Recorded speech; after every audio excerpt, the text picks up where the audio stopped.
Hi, everybody. It's Dr. Piotrowski, and I want to tell you about a new series that we're launching here at Transformations Medical Weight Loss on mindfulness and mindful eating. Well, what is mindfulness? Mindfulness is being present in the moment with your full attention and acceptance. Such an easy concept, yet something that is so difficult if you struggle with emotional eating.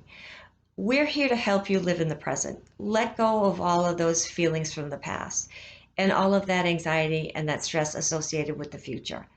We understand how difficult it is, especially today with so much uncertainty and so much lack of control.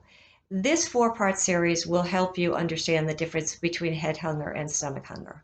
We will give you techniques to help you recognize that and techniques to help you live in the present and let go of the past and help you live in the future.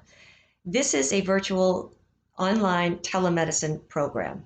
We accept most commercial insurance plans. Please give us a call or you can book an appointment online. We think this is something that'll definitely help you, especially if you struggle with emotional eating.